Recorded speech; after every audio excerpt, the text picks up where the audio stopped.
দেখতে দেখতে একদিন শুনবেন আপনাদের এই পরিচিত আনিসুর রহমান আশরাফি, যে আপনাদের গ্রামে আসতো, বয়ান করত, হঠাৎ একদিন শুনবেন সেও নাই,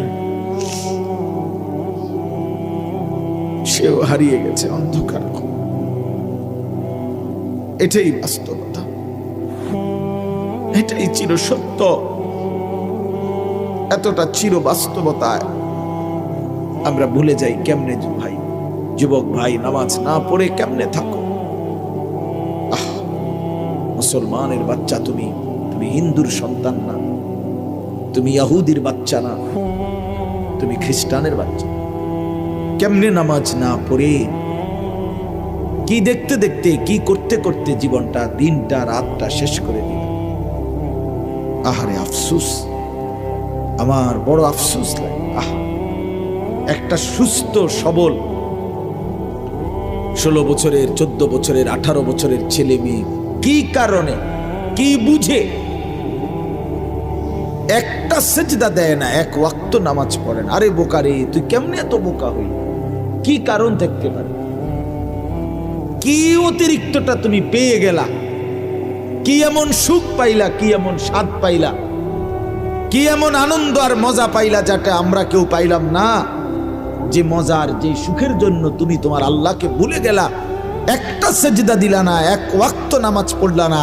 আরে জানোয়ার, তুই কেমনে ঘুমাইবি? জানোয়ার, এই হাইওয়ান, কেমনে ঘুমাইবি? আরে নাফরমান, কেমনে ঘুমাইবি? তোরে যদি ঘুমের মধ্যে ফেরেশতা লাথি মারে, তোরে যদি ঘুমের মধ্যে ফেরেশতা মাথা তুলে আসার মারে, ছি ছি ছি, ইয়া লাইতানি কদ্দামতু লিহায়াতি।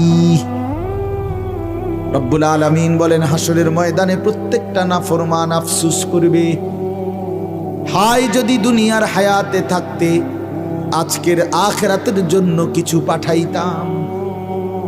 ইয়া লাইতানি কদ্দামতু লিহায়াতি, হায় যদি দুনিয়ার হায়াতে থাকতে আজকের জন্য কিছু পাঠাতাম। এরকম বলি, ইয়া লাইতানি কুনতু মাআহুম ফাআফুযা ফাওজান আযীমা, হায় যদি আল্লাহর নেক বান্দাদের সঙ্গী হতাম, তাইলে আজকে আমিও তো সফল হয়ে যেতাম। এই যে আফসোস, এই হায় যদি আফসোস। ইয়া লাইতানি লাম উতা কিতাবিয়া, হায় যদি আমার আমলনামা আজকে আমার হাতে না দিত। ইয়া লাইতাহা কানাতিল কাদিয়া, হায়